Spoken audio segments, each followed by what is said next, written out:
secara terpisah telah memenuhi unsur-unsur tindak pidana suap pasal 5 ayat 1 huruf A Undang-Undang Tipikor. Menimbang bahwa syarat hubungan erat terpenuhi karena perbuatan-perbuatan pemberian uang tersebut memiliki kesamaan objek, material berupa uang dan dalam mata uang dolar Singapura, kesamaan target yaitu Wahyu Setiawan sebagai komisioner KPU, kesamaan modus yaitu penyerahan melalui perantara Agustiani Tio Fridelina di lokasi restoran, kesamaan pelaku yang dilakukan oleh kelompok yang sama dengan pembagian peran yang konsisten, serta kesamaan maksud yaitu untuk mengupayakan dikabulkannya permohonan PAW Harun Masiku.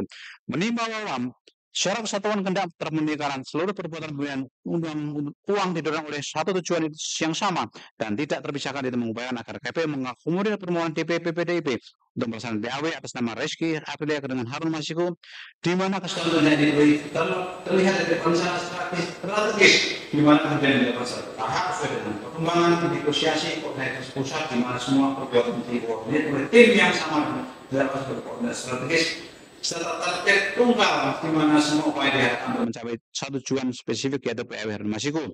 Menimbang bahwa syarat kesatuan waktu dan tempat terpenuhi karena perbuatan tersebut dilakukan dalam rentang waktu yang relatif singkat yaitu 9 hari antara 17 Desember 2019 dan 26 Desember 2019 dan di lokasi yang berdekatan yaitu sama-sama di mal yang berlokasi Jakarta Selatan, di mana kedekatan waktu dan tempat ini menunjukkan bahwa perbuatan tersebut merupakan pelaksanaan dari suatu rencana yang berkesinambungan, bukan perbuatan yang terpisah yang kebetulan serupa. Menimbang dalam perkara ini satu tujuan terbukti dengan jelas karena pertama tujuan akhir yang spesifik di mana semua perbuatan diarahkan untuk mencapai PAW Harun Masiku menggantikan Rizky Aprilia.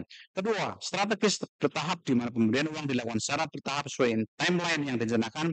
Ketika saling ketergantungan di mana setiap perbuatan tergantung pada keberhasilan perbuatan sebelumnya. Menimbang meskipun secara temporal terdapat jeda antara perbuatan pertama dan kedua, hanya tidak menghilangkan karakter perbuatan berlanjut karena jeda tersebut merupakan bagian dari strategi dan bukan terputusnya kehendak. Meskipun secara teknis penyerahan uang adalah Agustiani Tio Fridelina, namun dalam konteks penyertaan semua pelaku tidak berdasarkan kesepakatan pembagian peran yang ditentukan.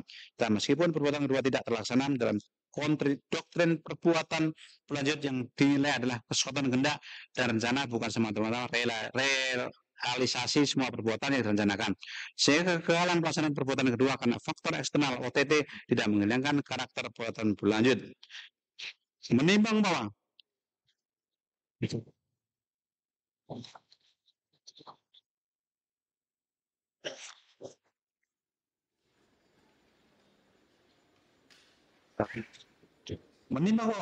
bantahan terdakwa tersebut meliputi sangkalan terlibat dengan pemberian uang kepada Wahyu Setiawan, penjelasan bahwa komunikasi DP pengajuan berkaitan dengan program penghijauan DPP, penjelasan bahwa respon POKSIP adalah jawaban standar tanpa memahami substansi, sangkalan pemberian perintah kepada Saiful Bahri dan sangkalan bahwa uang bar tersebut berasal dari dirinya.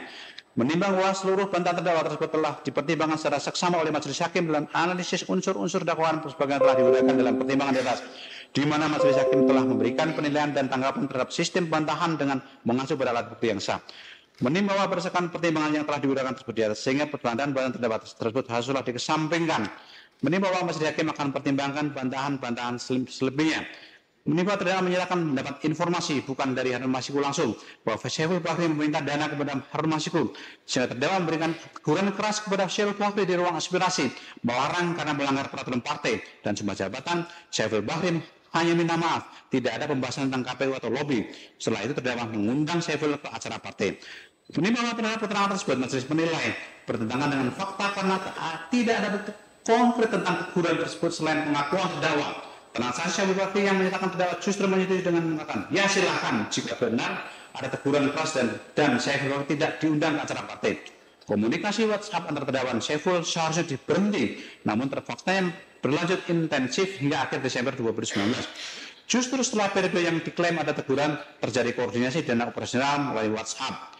Menimbang bahwa terdakwa menyatakan membantah menahan surat undangan pelantikan Rizky Aprilia karena untuk pelantikan anggota DPR sudah bukan ranah partai melainkan ranah KPU yang mengirim undangan langsung pada anggota DPR terpilih tanpa melalui partai politik. Menimbang terhadap sangkaan tersebut majelis menilai tidak dapat diterima karena bertentangan dengan keterangan saksi Rizky Aprilia yang menyatakan terdakwa menyampaikan bahwa surat undangan pelantikan ditahan oleh terdakwa, di mana tidak ada motif bagi Rizky Aprilia untuk berbohong tentang hal tersebut. Menimbang bahwa berargumentasi bahwa PDIP tidak menggunakan instrumen pemecatan terhadap Rizky Aprilia karena yakin kedudukan hukum sangat kuat berdasarkan putusan MA dan fatwa MA yang wajib dilaksanakan KPU. Menimbang terhadap argumen tersebut, majelis menilai tidak relevan untuk menghilangkan pertanggungjawaban pidana. Karena faktanya KPU telah menolak permohonan PAW melalui surat tanggal 6 Agustus 2019 dan 7 Januari 2020. Posisi hukum yang kuat tidak menghilangkan fakta telah dilakukan pemberian uang kepada Dewan. Menurut ahli hukum pidana Dr. Muhammad Fatahillah Akbar, motif atau alasan melakukan tindak pidana tidak menghilangkan pertanggungjawaban pidana, meskipun keberadaan motif dapat memperkuat pembuktian kesengajaan. Dolus, jika memang yakin dengan kekuatan hukum, seharusnya menggunakan upaya hukum lanjutan bukan lain pemberian uang. Menimbang terhadap bantahan tersebut, majelis menilai tidak dapat diterima karena bertentangan dengan alat bukti yang sah berupa percakapan WhatsApp, rekaman telepon, dan keterangan saksi yang saling berkorelasi dan konsisten. Menimbang penasihat hukum telah mengajukan pledoi pembelaan sebagai berikut. Menimbang penasihat hukum mendalilkan terdapat kesalahan material signifikan dengan dalam nominal suap di dakwaan, di mana penuntut umum menyebutkan jumlah uang 57.350 SGD atau setara 600 rupiah kepada Dewan.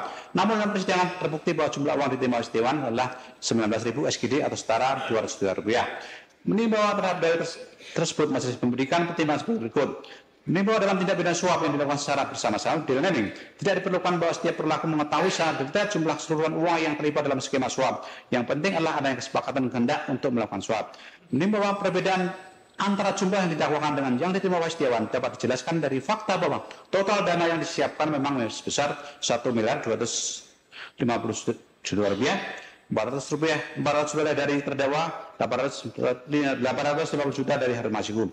Dari total tersebut yang berhasil diserahkan kepada Dewan adalah 19.000 SGD tanggal 17 Desember 2009. Sisa dana tidak tersampaikan karena terjadi OTT 8 Januari 2020. Menimbang menurut doktrin hukum pidana dalam delik formil suap seperti suap yang menentukan selesainya delik adalah dilakukannya perbuatan memberi, bukan jumlah yang diberikan, sehingga perbedaan nominal tidak menghilangkan sifat melawan hukum perbuatan.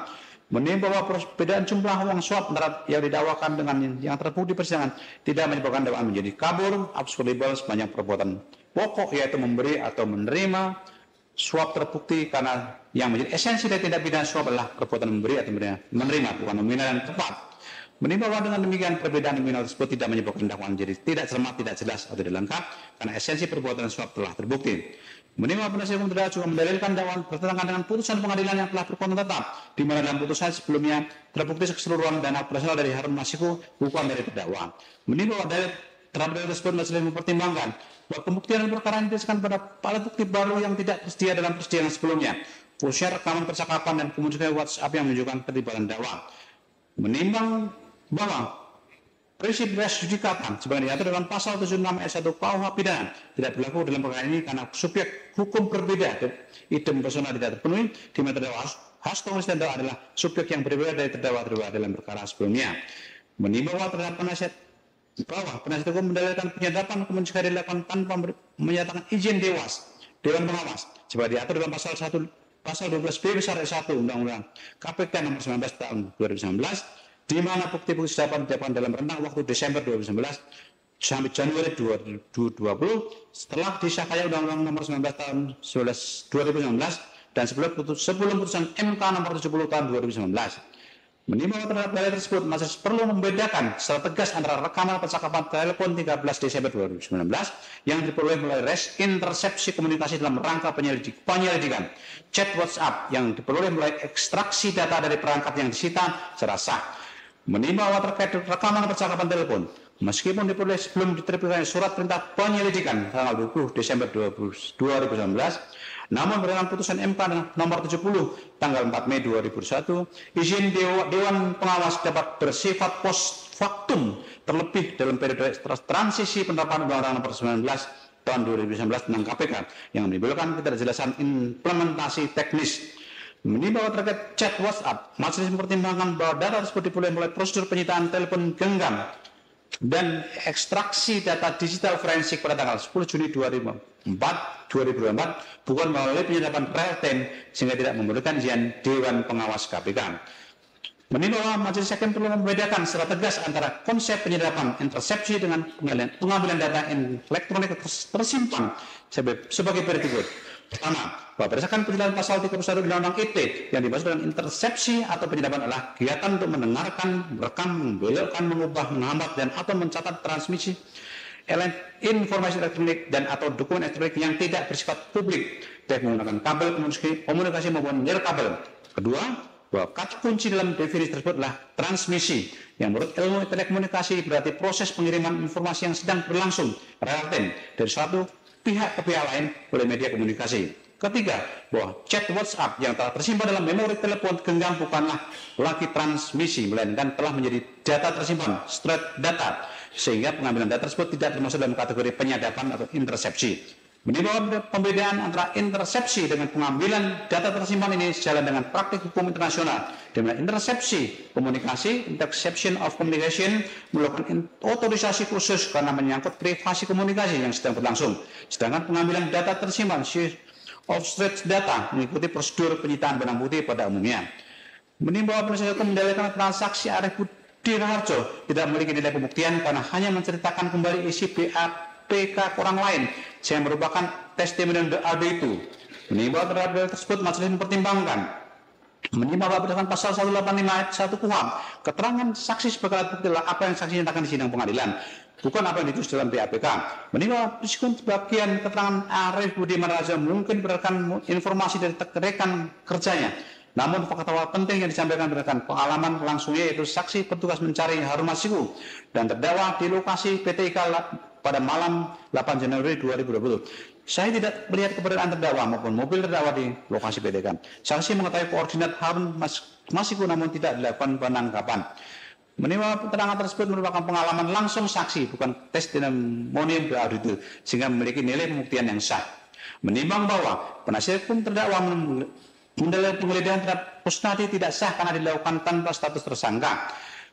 Menimbang terhadap hal tersebut, majelis hakim mempertimbangkan bahwa dalam konteks operasi tangkap tangan dan penyelidikan tindak pidana yang sedang berlangsung, penggeledahan dapat dilakukan terhadap orang yang diduga terlibat langsung meskipun belum berstatus tersangka, sepanjang dilakukan berdasarkan kewenangan yang sah dan dalam keadaan mendesak untuk mengamankan barang bukti.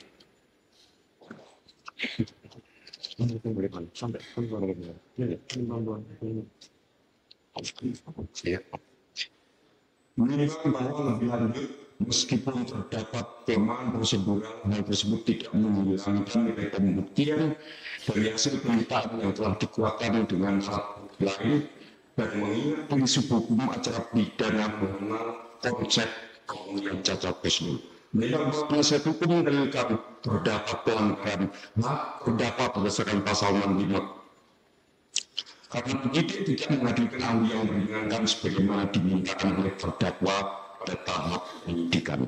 Menimbang bahwa dalam konteks perkara fakta-fakta persidangan menunjukkan bahwa terdakwa mendapatkan kesempatan seluas-luasnya untuk mengajukan pembelaan, di mana penasihat hukum telah menghadirkan berbagai ahli yang memberikan keterangan menguntungkan bagi terdakwa. Semua ahli tersebut telah didengar keterangan secara lengkap tanpa ada pembatasan dari majelis, dan keterangan para ahli tersebut telah dipertimbangkan dengan seksama dalam putusan ini. Menimbang bahwa majelis hakim berpendapat, kalaupun benar pada tahap penyidikan terdapat permintaan terdakwa untuk menghadirkan ahli tertentu, namun tidak dipenuhi oleh penyidik, hal tersebut tidak serta-merta mengakibatkan batalnya seluruh proses penyidikan yang telah dilakukan, mengingat prinsip hukum acara pidana mengenal konsep pembelaan cacat prosedur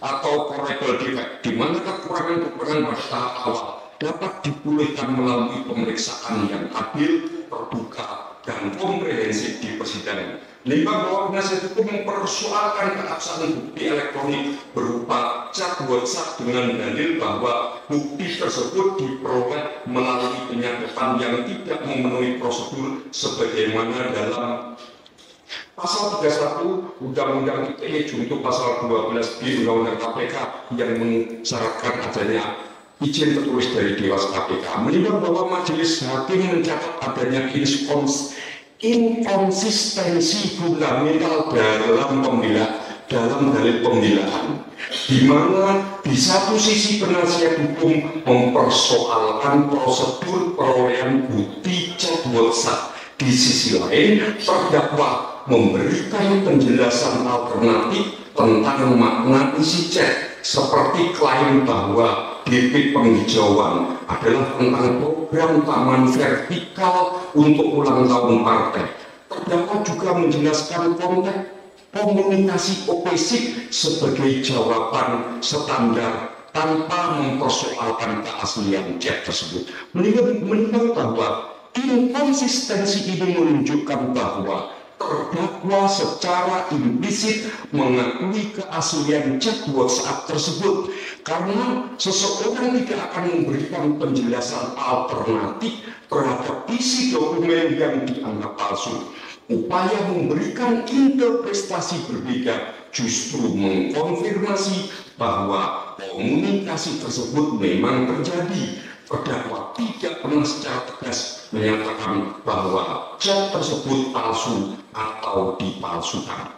Menimbang bahwa menurut majelis hakim, ketika seorang memberikan penjelasan atau interpretasi terhadap suatu dokumen, hal tersebut merupakan pengakuan implisit terhadap keberadaan dan keaslian dokumen tersebut. Menimbang bahwa penasihat hukum dalam narasi pledoinya telah membangun argumen bahwa perkara ini merupakan daur ulang karena dalam perkara-perkara sebelumnya yang telah berkekuatan hukum tetap terhadap Wahyu Setiawan, Agustiani, Tio Pridelina, Saiful Bari, dan Doni, tidak ada saksi yang menerangkan bahwa uang suap berasal dari terdakwa Hasto Kristianto. Menimbang bahwa terhadap argumen tersebut, majelis menilai tidak dapat diterima berdasarkan pertimbangan yuridis sebagai berikut.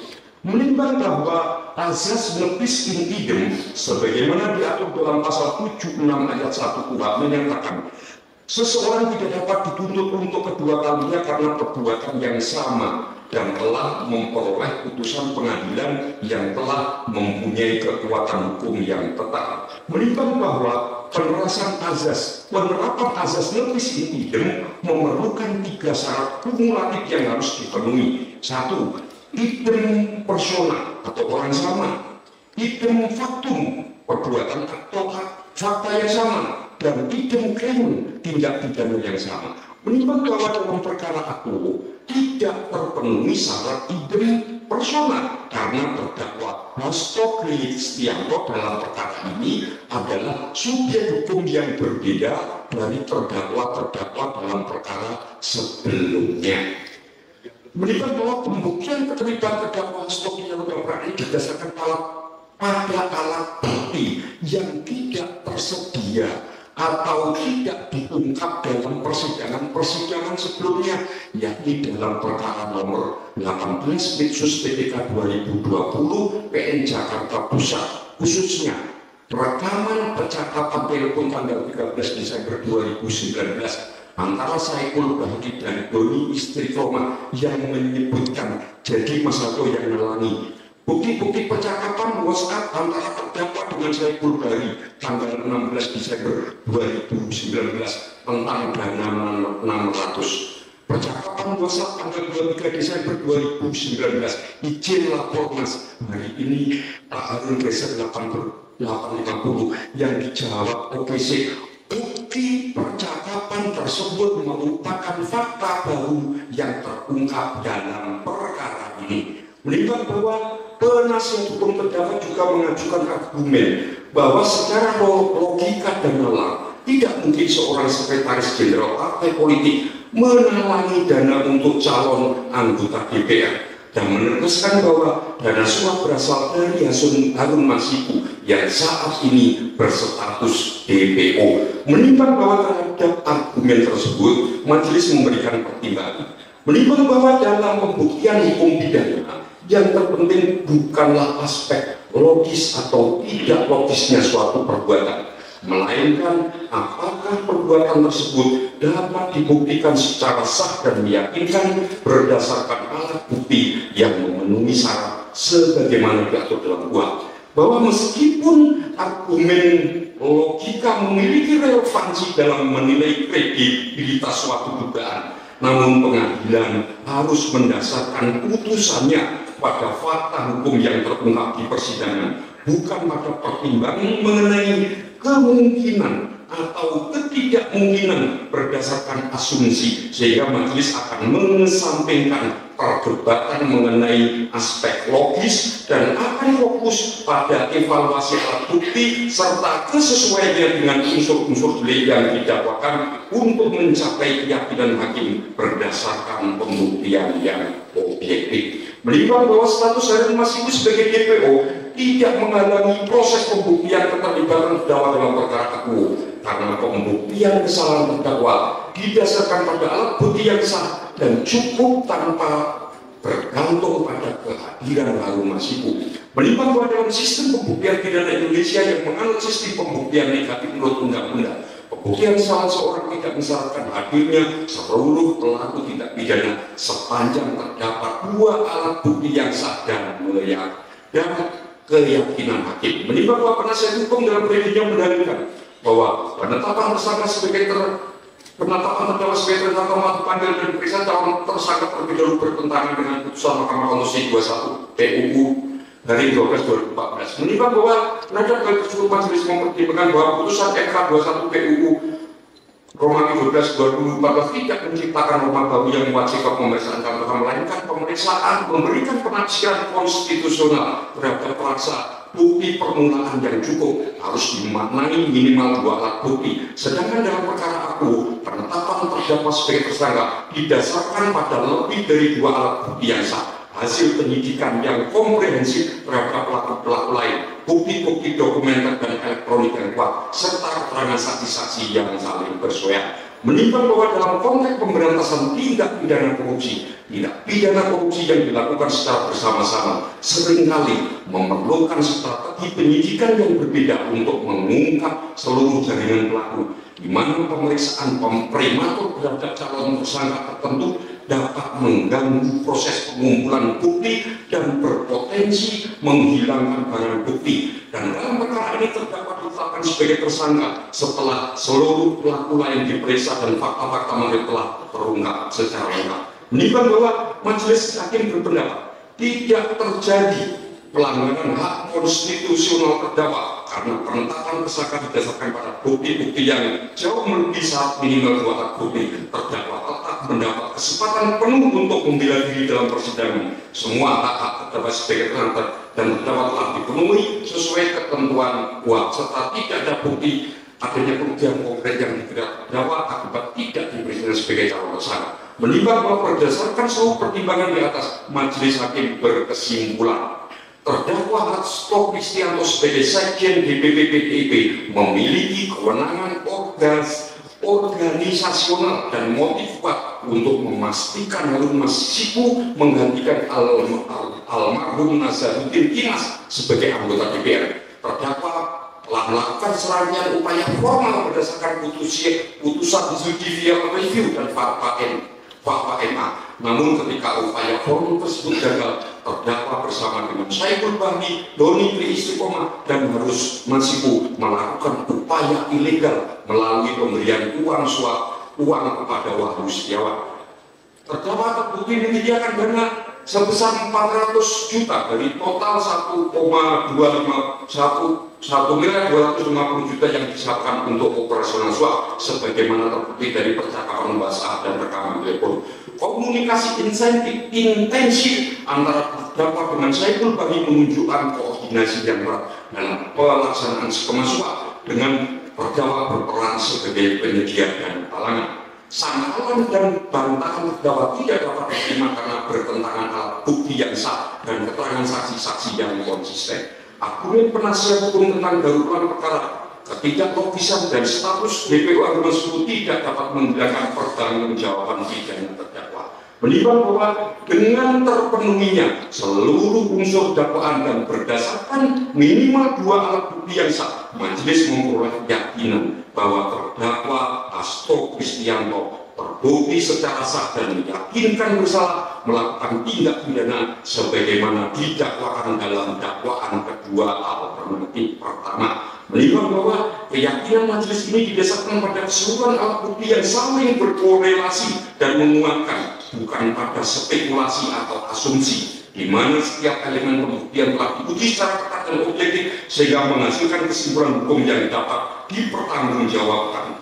Menimbang bahwa dalam pembelaan dan publiknya terdakwa mendalilkan bahwa dirinya mengalami berbagai tekanan politik sejak Agustus 2023, termasuk pelaporan terhadap wawancara terdakwa, undangan klarifikasi foto kereta api, dan ancaman akan dijerat hukum jika tetap bersikap kritis. Bahkan terdakwa mendalilkan pada tanggal 13 Desember 2024 didatangi beberapa orang yang meminta mundur dari jabatan sekretaris jenderal dengan ancaman akan ditetapkan sebagai tersangka jika tidak mundur, dan setelah pemecatan 3 orang pada tanggal 16 Desember 2024 terdakwa ditetapkan sebagai tersangka pada tanggal 24 Desember 2024. Menimbang bahwa terhadap dalil-dalil tersebut, majelis hakim perlu menegaskan prinsip fundamental dalam sistem peradilan Indonesia bahwa kekuasaan kehakiman adalah kekuasaan negara yang merdeka untuk menyelenggarakan peradilan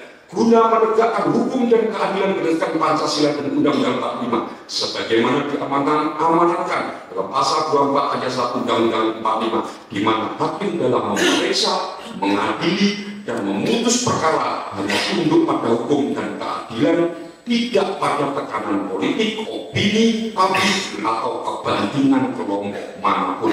Melihat bahwa terhadap terdakwa juga mendalilkan adanya kekuatan besar yang mempengaruhi proses hukum ini, termasuk tuntutan 7 tahun dari jaksa penuntut umum. Namun terhadap dalil tersebut, majelis hakim mempertimbangkan bahwa tuntutan jaksa penuntut umum adalah pelaksanaan fungsi penuntutan yang independen berdasarkan hasil pembuktian dalam persidangan, bukan berdasarkan pesanan atau tekanan yang manapun. Dan yang terpenting, majelis hakim tidak terikat pada tuntutan penuntut umum sebagaimana terbukti dalam putusan ini, di mana majelis membebaskan terdakwa dari salah satu dakwaan tersebut. Menimbang bahwa majelis hakim perlu menegaskan dengan tegas bahwa seluruh pertimbangan dan putusan majelis dalam perkara ini didasarkan semata-mata pada fakta yang terungkap di persidangan, alat bukti yang sah menurut hukum, keterangan saksi di bawah sumpah, barang bukti yang diajukan, keterangan terdakwa, dan ketentuan hukum yang berlaku. Sementara majelis hakim menolak dan tidak terpengaruh oleh tekanan politik dari pihak manapun, opini publik atau pemberitaan media, kepentingan politik atau golongan tertentu, spekulasi tentang kekuatan besar, maupun isu-isu di luar fakta persidangan. Menimbang bahwa objektivitas majelis hakim terbukti dari fakta bahwa majelis hakim membebaskan terdakwa dari dakwaan ke-1 pasal 21 perintangan karena tidak cukup bukti, menyatakan terbukti dakwaan kedua pasal 5 suap berdasarkan bukti yang diyakinkan, tidak otomatis menerima seluruh dakwaan JPU, serta mempertimbangkan setiap pembelaan terdakwa secara cermat dan penasihat hukumnya yang menunjukkan bahwa majelis benar-benar independen dan objektif dalam menilai setiap aspek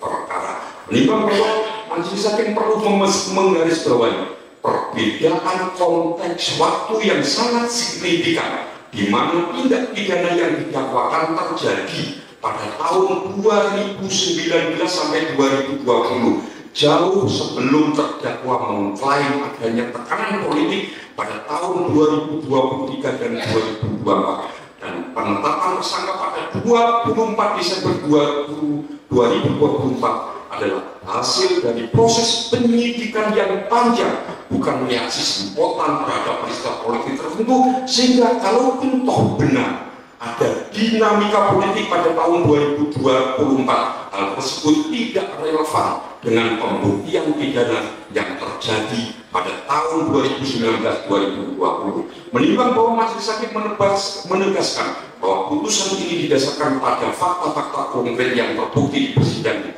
yaitu adanya upaya mengganti anggota DPR terpilih melalui jalur non prosedural, adanya komunikasi dan koordinasi dengan pejabat KPU, adanya penyediaan dan penyerahan dana kepada komisioner KPU, adanya pengakuan dari para pelaku yang terlibat, adanya barang bukti yang disita dalam OTT, serta adanya dokumen-dokumen resmi yang ditandatangani terdakwa. dan bukan berdasarkan tekanan politik yang diklaim kekuatan besar yang tidak jelas dinamika politik tahun 2004 ataupun opini atau spekulasi belaka. Menimbang bahwa dalam menjalankan tugas mulia menegakkan keadilan, Majelis Hakim perlu menyampaikan beberapa prinsip yang menjadi pedoman dalam memutus perkara ini.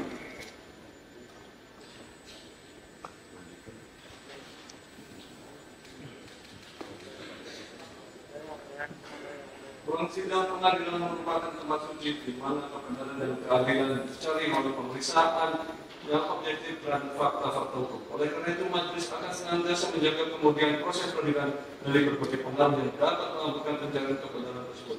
Majelis memahami bahwa dalam perkara-perkara yang melibatkan tokoh politik seringkali muncul berbagai pandangan dan interpretasi dari masyarakat.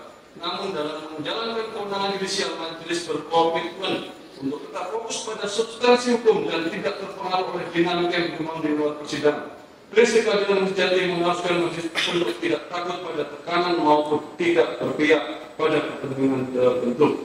Menimbang berdasarkan seluruh yang disebut di atas, majelis menyatakan dan tegas bahwa dalil tentang tekanan politik tidak relevan dalam pembuktian tindak pidana yang terjadi pada tahun 2019 dan 2020. Selain tentang keputusan besar tidak didukung bukti dan tidak memenuhi pertimbangan hukum, majelis hakim hanya tunduk pada fakta, hukum, dan keadilan, bukan pada tekanan dan pengaruh apapun, serta putusan ini murni berdasarkan fakta yang terbukti di persidangan, bukan berdasarkan pertimbangan politik. Menimbang bahwa majelis meneruskan bahwa putusan adalah manifestasi informasi hukum yang tidak mengenal pandang bulu, di mana setiap warga negara diperlakukan sama di depan hukum berdasarkan perbuatannya, bukan status atau afiliasi politiknya. Dan bahkan keadilan saja hanya dapat dicapai ketika hukum tegakkan secara konsisten tanpa kompromi terhadap tekanan dan kepentingan apapun di luar fakta hukum yang terbukti. Menimbang bahwa oleh karena terdakwa telah terbukti bersalah melakukan tindak pidana sebagaimana dakwaan kedua alternatif pertama, maka terhadap terdakwaan kedua alternatif kedua tidak perlu dipertimbangkan lagi. Menimbang oleh karena semua unsur dalam pasal 51 huruf A undang-undang tindak pidana tipikor, junto pasal 55 ayat 1 ke 1 KUHP junto pasal 64 ayat 1 KUHP telah terpenuhi, maka terdakwa menyatakan telah bersalah terbukti secara sah menyatakan bersalah menurut pidana sebagaimana dalam dakwaan alternatif dakwaan kedua alternatif pertama. Minimal pada dalam persidangan majelis tidak menemukan hal yang dapat mengakibatkan tanggal pidana baik dalam unsur pembenaran atau pemaaf, maka terdakwa menjalankan perbuatannya. Menimbang oleh karena terdakwa untuk bertanggung jawab, maka harus menyatakan bersalah dan jatuh pidana. Menimbang bahwa dalam penjatuhan pidana terdakwa, maka perlu dipertimbangkan terlebih dahulu keadaan memberatkan dan keadaan meringankan. Keadaan memberatkan boleh terdakwa tidak mendukung pemerintah dalam pembahasan terdakwa korupsi, boleh terdakwa dapat mensaksikan lembaga badan pembunuhan yang seharusnya independen dan berintegritas. Keadaan meringankan, terdakwa bersikap sopan dalam selama persidangan, terdakwa melakukan hukum, terdakwa mengaitkan keluarga, terdakwa telah mengajukan anggaran melalui berbagai kondisi publik. Menimbang bahwa tujuan pembinaan adalah sarana balas dendam, melainkan sebagai satu upaya pembinaan pada masyarakat menjadi mencari baik dan melalui masyarakat, bangsa dan negara, serta memberikan efek tidak pada pelaku maupun pihak lain agar tidak mengalami pembinaan yang sama.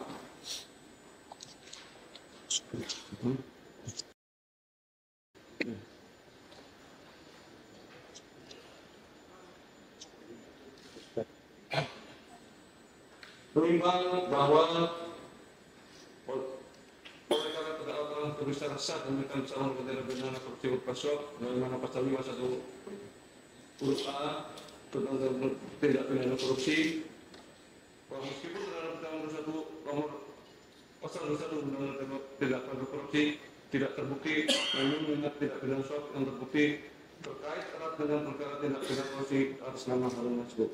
Menimbang bahwa majelis akan mempertimbangkan barang bukti yaitu berupa nomor 1 sampai dengan 205 memiliki keterkaitan dengan rangkaian peristiwa tindak pidana korupsi dalam perkara suap penetapan calon anggota DPR RI terpilih di mana Harun Masiku diduga sebagai pemberi suap dan masih dalam status buron. Menimbang bahwa saya dengan tuntutan penuntut dan untuk kepentingan pembuktian dalam Harun Masiku yang masih dalam proses penyidikan, maka seluruh barang bukti tersebut diperlukan sebagai alat bukti. Menimbang berdasarkan pertimbangan tersebut di atas, maka seluruh barang bukti mulai nomor 1 sampai 205 dalam perkara terlampir digunakan untuk perkara atas nama Harun Masiku, kecuali barang bukti berupa satu buku warna hitam bertuliskan Kompas TV, teman terpercaya, satu buku warna hitam bertuliskan Erika E156 personal notebook, dan satu buah buku notebook warna merah putih bertuliskan PD Perjuangan dengan alasan bahwa terdakwa telah dibebaskan dari dakwaan perintangan dalam dakwaan pertama berdasarkan pertimbangan ketentuan pasal 46 ayat 2 KUHP.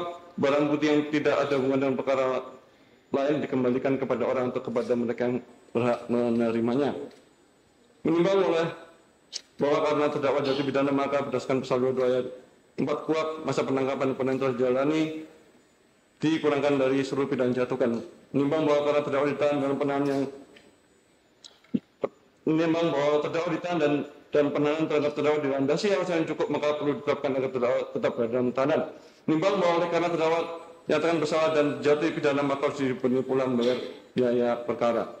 Menimbang bahwa dalam persidangan ini majelis telah menerima masukan substansif melalui amicus curiae dari tokoh-tokoh termuka termasuk Romo Frans Magnus Suseno sebagai filsuf dan pemikir konstitusional, mantan Jaksa Agung Marzuki Darusman, serta 22 akademisi dan praktisi hukum lainnya yang memberikan perspektif mendalam tentang aspek yuridis, filosofis, dan konstitusional dalam perkara ini, yang merupakan manifestasi penting dari prinsip demokrasi konstitusional dan transparansi peradilan yang sejalan dengan semangat saling mengawasi dan mengimbangi sebagaimana diamanatkan dalam Undang-Undang 1945.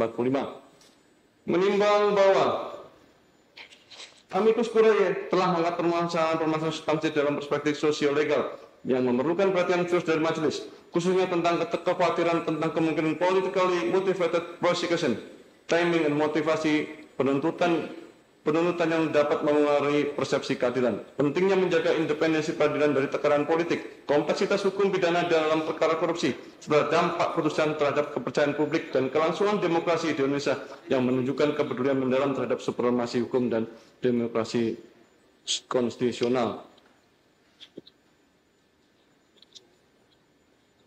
Menimbang bahwa majelis mengapresiasi semangat kepedulian konstitusional yang ditunjukkan para tokoh dalam amicus curiae dan menegaskan bahwa independensi peradilan yang sejati bukan berarti isolasi dari keprihatinan sah masyarakat, melainkan kemampuan untuk mengambil keputusan yang objektif, tidak memihak dan berdasarkan hukum tanpa terpengaruh oleh tekanan politik, kepentingan golongan atau motivasi di luar pencarian kebenaran dan keadilan, di mana majelis telah menerapkan prinsip dalam keraguan menguntungkan terdakwa tidak hanya terhadap fakta-fakta substantif, tapi juga terhadap aspek-aspek prosedural.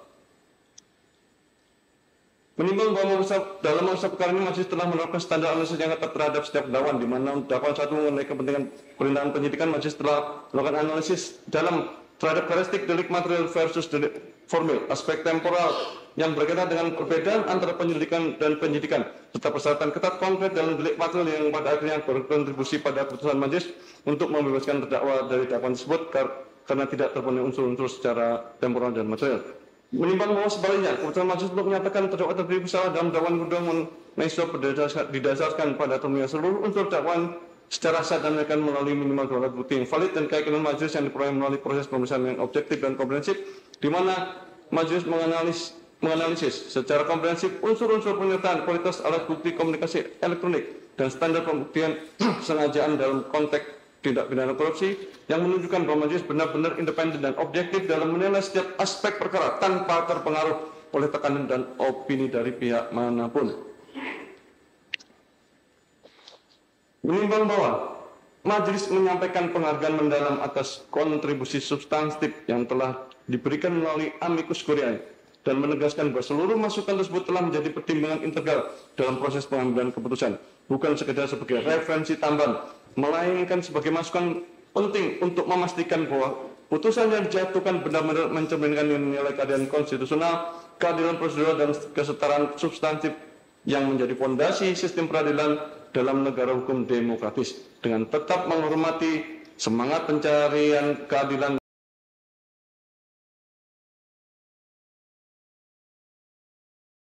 yang disampaikan oleh para tokoh melalui amicus curiae, dan berharap bahwa putusan ini dapat memberikan kontribusi akademik sebagai bentuk menjaga prinsip proses hukum yang adil dan menjunjung tinggi integritas peradilan pidana di Indonesia agar terwujudnya negara hukum yang demokratis. Mengingat pasal 51 Undang-Undang Tindak Pidana Korupsi junto pasal 5 ayat 1 ke 1 KUHP junto pasal 64 ayat 1 KUHP dan Undang-Undang Nomor 48 tahun 2009 tentang kekuasaan kehakiman, Undang-Undang Nomor 8 tahun 1991 tentang hukum acara pidana, serta peraturan perundang-undangan lainnya yang mengadili berkaitan dengan perkara ini. Mengadili, 1. Menyatakan terdakwa Hasto Kristianto tidak terbukti secara sah dan menyatakan bersalah melakukan tindak pidana sebagaimana dalam dakwaan ke-1 dan oleh karena itu membebaskan terdakwa dari dakwaan ke-1 tersebut. 2. Menyatakan terdakwa Hasto Kristianto terbukti secara sah dan menyatakan bersalah melakukan tindak pidana turut serta melakukan tindak pidana korupsi berupa pemberian suap secara bersama-sama dan berlanjut sebagaimana dalam dakwaan alternatif dakwaan kedua alternatif pertama. Menjatuhkan pidana kepada terdakwa Hasto Kristianto dengan pidana penjara selama 3 tahun dan 6 bulan dengan pidana denda sebesar 250 juta dan ketentuan apabila denda tidak dibayar diganti dengan pidana kurang selama 3 bulan. Menetapkan masa penangkapan oleh penahanan atau janji terdakwa dikurangkan pidana yang dijatuhkan, melakukan terdakwa tetap ditahan, bahkan barang bukti dari nomor 1 sampai 205 digunakan dalam pertahanan atas nama terang harus masuk kecuali 1 buah buku warna hitam bertuliskan Kompas, 1 buku warna hitam bertuliskan Erika E156 personal notebook, 1 notebook warna merah putih bertuliskan PD Perjuangkan dikembalikan kepada terdakwa. Membebankan kepada terdakwa untuk membayar perkara sebesar Rp7.500. Demikian diputus dalam sidang Forum 1 Majelis Hakim dan tidak pidana korupsi pada Pengadilan Negeri Jakarta Pusat pada hari Senin 21 Juli 2025 oleh Rasamanto SHMA, selaku Hakim Ketua Sunoto SHMA dan Hakim Ad hoc Tindak Pidana Korupsi Dr. Sigit Herman Binaji SHMU masing-masing sebagai hakim anggota yang diucapkan dalam sidang terbuka untuk umum pada hari Jumat 25 Juli 2005 oleh Hakim Ketua dengan didampingi para hakim anggota tersebut dibantu oleh Panitia Pengganti Pengadilan Negeri Tindak Pidana Korupsi pada Pengadilan Negeri Jakarta Pusat dan serta dihadiri oleh penuntut umum pada Komisi Pemberantasan Korupsi dan terdakwa didampingi dengan para penasihat hukumnya. Demikian putusan yang dijatuhkan Majelis Hakim. Atas putusan ini saudara terdakwa mempunyai hak 1. Menerima putusan, 2. Menolak dengan mengajukan upaya hukum, 3. Berpikir pada waktu 7 hari. Apabila tidak menentukan sikap dalam 7 hari dianggap menerima putusan. Ketentuan yang sama berlaku juga untuk penuntut umum. Dengan berakhirnya pembacaan putusan ini, maka kewajiban Majelis Hakim untuk memeriksa dan mengadili perkara ini telah selesai. Dengan demikian sidang ini akan ditutup.